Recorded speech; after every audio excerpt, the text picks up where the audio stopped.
porque na verdade nós vamos falar sobre um cinema específico. Como tudo, nós temos a mania de colocar uma caixinha, né? Nós vamos falar de cinema identitário. É o cinema que guarda alguma relação de identidade com alguma etnia, com algum grupo étnico, enfim. E aqui o SESC é uma instituição importante porque apostou na qualificação desse debate. Semana que vem, do dia 25 ao dia 29, vai ter uma oficina que vai ser ministrada pelo Ted Falcão, esse instrutor que está aqui. Ted, boa tarde, muito obrigado por ter aceitado o nosso convite, Ted. Eu que agradeço, na verdade, né? Então, esses espaços, assim, para a gente falar sobre o que a gente tem feito no Acre são sempre muito importantes. Pois é, semana que vem, do dia 25 a 29, o SESC convidou você para poder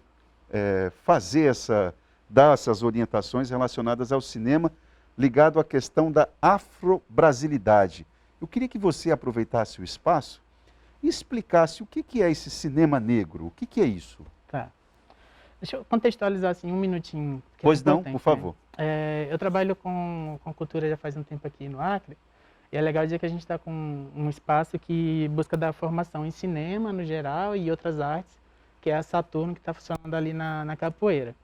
E no meio desse trabalho, me despertou a vontade de pesquisar o cinema negro, né? Para descobrir, cara, o que é isso? Aqui no Acre a gente fala, na Amazônia, no geral, a gente fala muito de cinema indígena, que é muito importante também entender o que é, né? Tem muita gente boa fazendo cinema indígena no Acre, mas ainda se fala pouco sobre o que é o cinema negro, né? Então, a partir disso eu passei a pesquisar, e sabendo dessa pesquisa, a nossa colega Nárdia, lá do SESC, me convidou para fazer essa oficina dentro desse projeto que eles têm, né? O que é o cinema negro? O cinema negro, para a gente entender bem, ele se caracteriza por ter pelo menos um protagonista negro, e a maior parte, é necessário que se diga isso, a maior parte da equipe seja negra.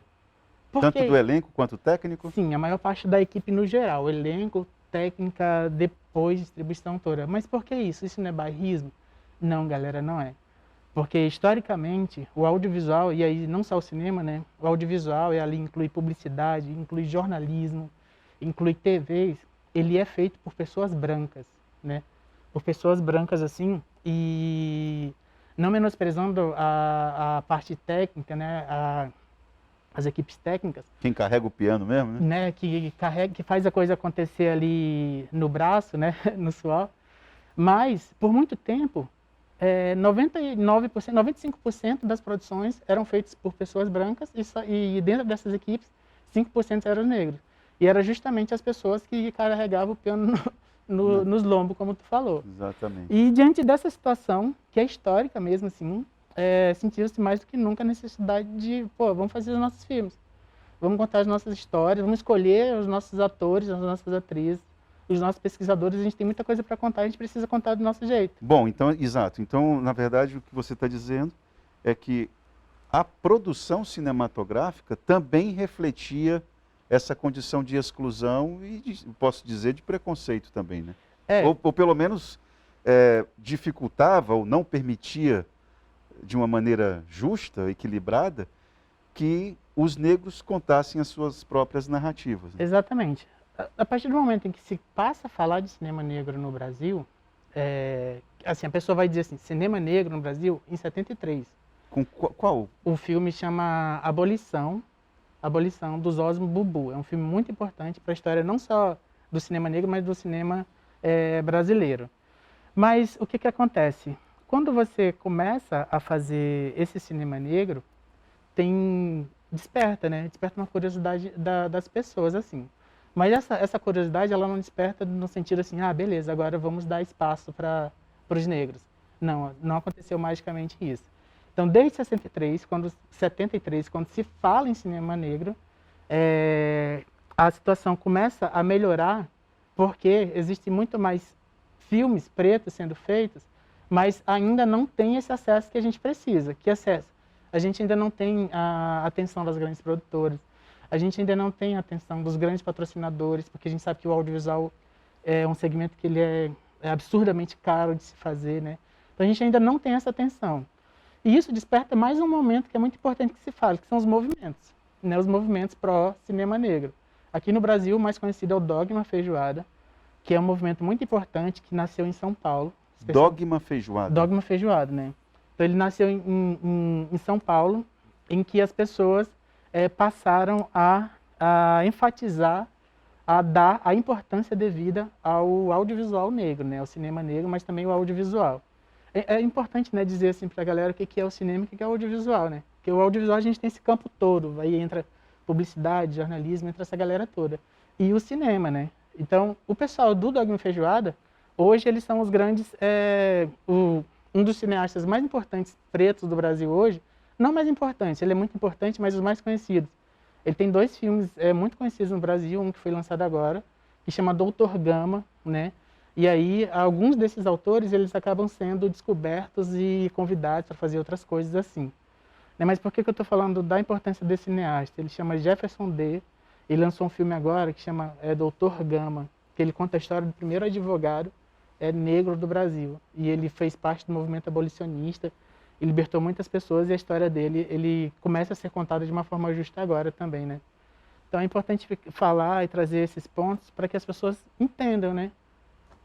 Ô Ted, você falou a respeito da questão da publicidade.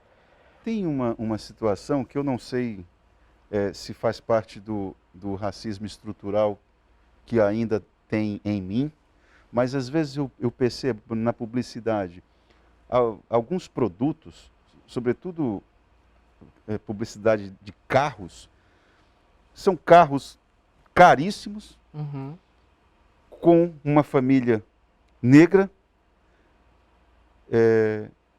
e me parece que, não que isso não seja possível, não que isso não seja, a família não tenha capacidade, a questão não é essa.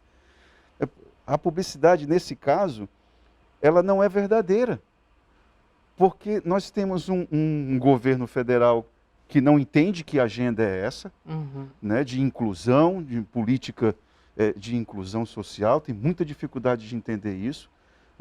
Aumentou o número de famílias pobres, miseráveis no país inteiro. Então, assim, se nós vínhamos em um movimento político de inclusão, nós demos uma freada ou andamos para trás. Com certeza. Então, a publicidade, nesse caso, ela quer ser politicamente correta, e nesse aspecto eu acho que é bacana, mas ela é absolutamente mentirosa. Ou não? Você não tem essa percepção? Né? Assim, ela é um pouco perigosa, né? Assim, realmente essa ação da publicidade, mas ela é muito necessária e ela é também resultado desses movimentos negros. Eu sei, eu Com entendo, certeza, né? por isso que eu fiz essa provocação a você. Mas assim, é muito importante, assim, que a gente sabe, assim, falando a realidade, né? A gente sabe que muitas dessas empresas, elas se forçam a ser inclusivas. Elas se forçam. Por quê?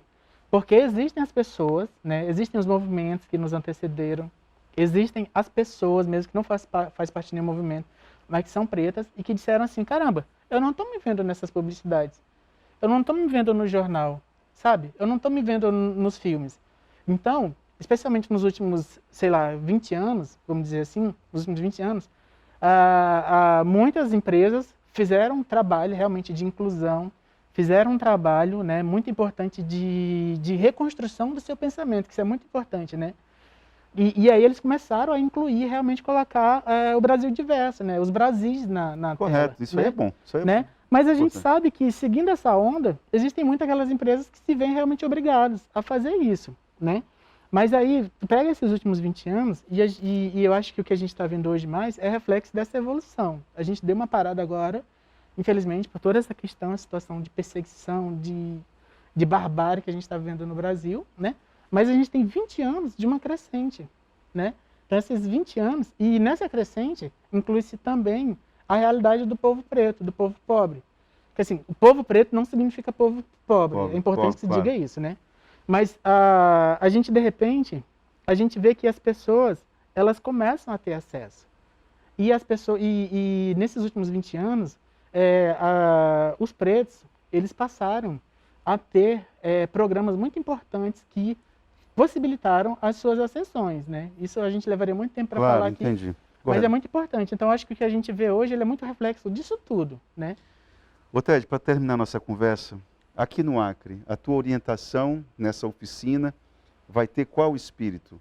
O que que uma pessoa que está te assistindo, que vai fazer essa oficina, o que que ela já pode ir se preparando para poder fazer um cinema com essas características, né? Tá. A gente vai conhecer inicialmente assim a contextualização histórica, né? Assim, a gente partindo a partir de 57, quando a primeira atriz negra ganha um prêmio em Cannes, né? Eu acho que ali dá um grande despertar, porque é um prêmio gigante no mundo, né? Então a gente parte a partir de 57, vê um pouco do que foi feito nesses anos todos, para que as pessoas entendam qual é o espaço que elas estão habitando, né? Qual é o espaço que elas estão adentrando assim. A partir disso a gente vai conversar sobre as estruturas audiovisuais pretas, assim, né? Como que as pessoas pensaram aqueles filmes, o que está sendo feito hoje, como que eles estão pensando, né? Então a gente parte dessa contextualização histórica, mas aí o central mesmo, o núcleo do nosso curso, da nossa oficina, é conhecer a estrutura cinematográfica que se é feita na perspectiva negra, assim, né?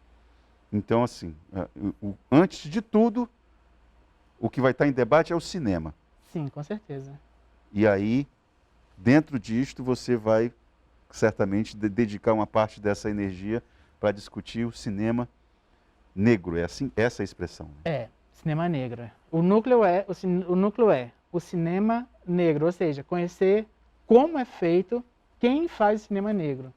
E o que precisa ser observado, o que precisa Exatamente. ser respeitado, né? É. Bom, então, e aí, como é que faz para fazer as inscrições? Ou já não tem mais vaga? Como é que tá? Ainda está em aberto? Tem vaga? Tá em aberto. Eu acho que as inscrições, eu acho que elas vão até, sei lá, domingo. Até né? domingo? Porque a oficina começa na segunda-feira. Na segunda-feira e vai ser à tarde. Então basta enviar um e-mail para cultura.sesc. Eu acho que facilita se a pessoa for no Instagram, né, e procurar por Sesc. Aí manda uma mensagem lá que o pessoal responde rapidinho. Ou No então Instagram? ou então me procura também, Ted Falcão, que eu já mando o link direitinho. No Instagram, Ted Falcão? Aí Perfeito, eu então. direciono, porque eu acho que a gente falar o endereço de e-mail assim demora um pouquinho mais. Ted, muito obrigado, boa sorte. Espero que essa oficina consiga formar alguns jovens, algumas pessoas que qualifiquem, né, a nossa produção cinematográfica aqui. Muito obrigado pela tua participação. Eu que agradeço.